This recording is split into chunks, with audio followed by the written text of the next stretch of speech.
అత్యాధునిక labs, international collaborations, advanced placements. మీ dream career ని రీచ్ అవ్వడానికి మీ best choice Godavari Global University. గురించి మీ అభిప్రాయం ఏంటి? ఇప్పుడు ఫూల్ అండ్ దేవి 2 పాయింట్స్ అండి. ఫూల్ అండ్ దేవి కొన్న ఒఫిషియల్ స్టోరీ అనేది అది యాక్చువల్గా రాంగ్. బేసిక్గా మనం ఎంతవరకు ఫీడ్ చేసింది నాకు రియల్ స్టోరీ తెలుసు కాబట్టి ఒఫిషియల్ స్టోరీ మీద కామెంట్ ఇవ్వమంటే సేమ్ థింగ్ కమ్స్ హియర్. ఇప్పుడు కొంతమంది అప్పర్ కాస్ట్ వాళ్ళు తను రేప్ చేస్తే తను పగ తీర్చుకోవడం కోసం వాళ్ళని చంపేసింది. చంపడం అనేది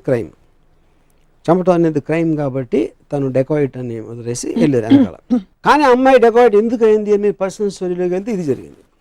రేప్ చేశారు కాబట్టి ఎగ్జిస్టింగ్ సిస్టమ్ తనకి న్యాయం చేకూర్చలేకపోయింది కాబట్టి తను రెబెల్లో డెకాయిట్ ఏదో అయింది తను. సో అది వినటానికి మనకి సినిమాటిక్గా వినటానికి చాలా బాగుంటుంది. కానీ లా అనేది ఎప్పుడు క్రైమ్ చేసినోడి కారణాన్ని నువ్వు తీసుకోకూడదు బై డెఫినేషన్. ఎందుకంటే ప్రతి ఒడికి కారణం ఉంటుంది. అప్పుడు కారణం ఉన్న మనం చేసేస్తే నేరం కాదు అంటే సిస్టమ్ కొలాప్స్ అయిపోతున్నాం. సో అప్పుడు రేప్ అనేది సెపరేట్ కేసు. ఫూల్ అండ్ దేవిని రేప్ చేసింది, అది ఒక సెపరేట్ కోర్టు డీల్ చేస్తుంది. ఈ అమ్మాయి చేసిన మర్డర్ వేరే కేసు అది. They cannot be mixed. అంటే మీకు ఒక చాలా ఫనీ ఎగ్జాంపుల్ చెప్తాను. అంటే ఫనీగా ఎందుకు అనిపిస్తుందంటే 26/11 అటాక్ అయినప్పుడు కసాబ్ అనేవాడు 10 మందితో వచ్చి ఒక అటాక్ చేశాడు, ఇంతమంది చచ్చిపోయారు. ఇది biggest criminal act ever committed in Indian history అది.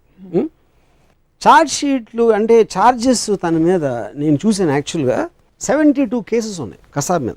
మనం ఏమనుకుంటాం, వచ్చి గన్తో షూట్ చేసాడు ఇంతమందిని అనుకుంటాం, దానికి తప్పితే మనకు తెలియదు. అవును. కానీ లీగల్గా ఛార్జ్ షీట్లు ఎలా ఉన్నాయంటే టైమ్స్ ఆఫ్ ఇండియా బిల్డింగ్ అప్పుడు ఒక ర్యాండమ్ షూటింగ్ చేస్తే అక్కడ కొన్ని గాజులు గ్లాస్ విండోస్ పగిలిపోయినాయి ఒక 2. దాని causing loss to private property అనో కేసు ఉంది. ఎంటరింగ్ ఇండియా వితౌట్ పాస్పోర్ట్ అనో కేసు ఉంది. Hijacking a boat in the sea అది ఇంకో కేసు ఉంది. రాబరీ, ఇది 7-8 పోలీస్ స్టేషన్ జ్యూరిస్డిక్షన్లో రకరకాల కేసులు. But that is a procedure of law.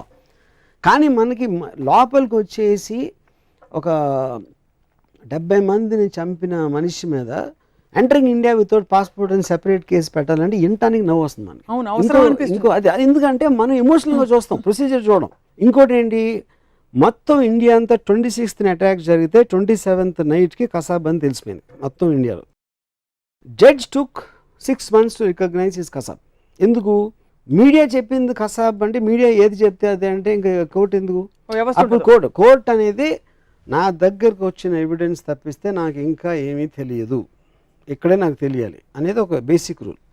అప్పుడు ఎవడో ఇన్స్పెక్టర్ వచ్చాడు, సరే ఈడు చేశాడు, వీడి పేరు కసాబ్, ఈడు ఉన్నాడని ఎలా తెలుసు నీకు?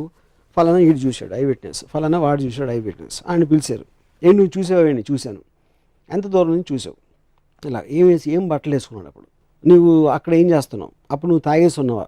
నీ కళ్ళు అసలు ఎంత బాగా పనిచేస్తాయి? ఇలాంటి అన్ని క్వశ్చన్స్ చేసి, ఓహో ఈ ఫలానా మనిషి వీడి పేరు ఫలానా, వాడు ఈ పని మీద ఊరికి వెళ్తా ఆ రోజు వీటీ స్టేషన్లో ఉన్నాడు, వాడు కసాబ్ని చూశాడు, అది రికార్డ్ అవుతుంది.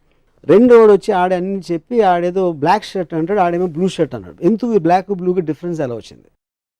ఇలాంటి మొత్తం ప్రొసీజరల్ ఆస్పెక్ట్స్ వచ్చి వన్ ఫైన్ డే ఇనఫ్ 100% వీడు కసాబే అని జడ్జి నమ్ముతారు. కానీ దట్స్ ప్రొసీజర్. అలా లేకుండా రాత్రి టీవీ 9లో చూసాను ఈడే కసాబ్ అని, దానికి మనకి ఇంకొక కోర్టు ట్రయల్ ఎందుకు? ఇంకా ఇప్పుడు మీరు ఆర్గ్యూ చేయాలంటే ఎందుకు అంత టైం పడుతుంది? ఛానల్స్ పెట్టి మార్క్స్ చేసి ఎవరినో పెట్టేశారండి ఫోటో అని చెప్పొచ్చు డిఫెన్స్లో. ఇంకా అప్పుడు కేసు ఏంటి అక్కడ? సో పాయింట్ ఈజ్, నాకు ఎక్స్ట్రాడినరీ నేను అన్నది ఏంటంటే మాజిద్ మెమన్ అని ఒక క్రిమినల్ లాయర్ ఉన్నాడు. తను చెప్పాడు నాకు ఒకటి, కోర్ట్ ప్రొసీజర్స్ నేరం నిర్ధారించడంలో చాలా స్లో అని చెప్తా ఉంటారు అందరూ. దానికి కారణం ఏంటంటే ట్రూత్ ఈజ్ సంథింగ్. నిజం అనేది బూట్ లేసులు కట్టుకునే లోపలే అబద్ధం ఆల్రెడీ హాఫ్ ఫీల్డ్ క్రాస్ చేస్తుంది.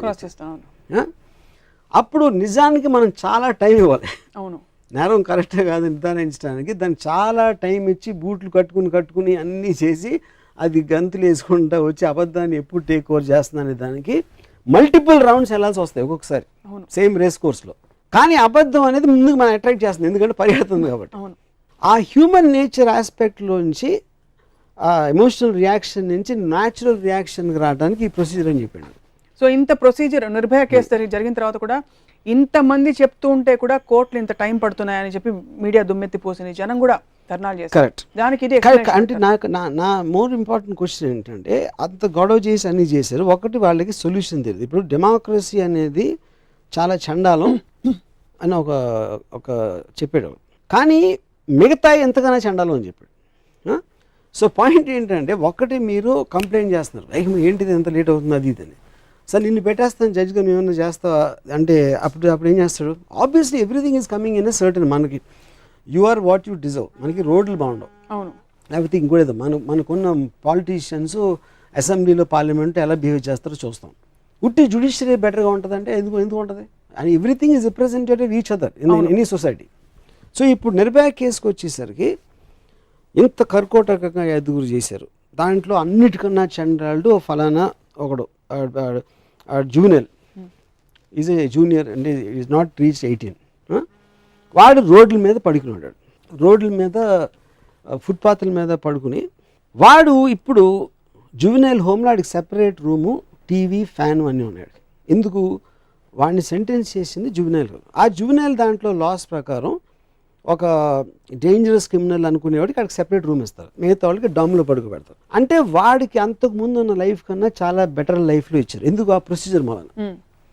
సో అప్పుడు కానీ వీడికి ఇది వచ్చిందని అప్పుడు అంత గొడవ చేసిన వాళ్ళు జువెనైల్ హోమ్లోకి వెళ్ళినప్పుడు ఏదో ఒకటి 2 SMSలు ఇచ్చుకొని మానేశారు. ఎందుకంటే ఎమోషన్ ఒక సముద్రం ఒక వేవ్ లాగా వచ్చి వెళ్ళిపోతుంది, దాని తర్వాత మళ్ళీ మర్చిపోతారు. అదే టైంలో ఒక అమ్మాయిని బాంబేలో 10 days తర్వాత నిర్భయ తర్వాత 10 కత్తిపోట్లు పొడిచి ఒకటి చంపేశాడు. అది ఏ విధంగా దీనికన్నా తక్కువ? దానికి ఎవరు పట్టించుకోలేదు. ఎందుకంటే ఇది ఒక ఫ్యాన్సీ లాగా వచ్చింది నిర్భయ కేసు అనేది. నిర్భయ కేసు తర్వాత ఎన్నో జరిగినాయి అలాంటివి. ఆ పర్టికులర్ టైంలో ఒక వేవ్ లాగా మూవ్మెంట్ వచ్చి వెళ్ళిపోయింది. ఇంతవరకు అంత గొడవ చేస్తున్నాడు ఎవరు కూడా ఆ 5th జూనియర్ ఆడు ఏం చేస్తున్నాడో ఒకరు అడగలేదు.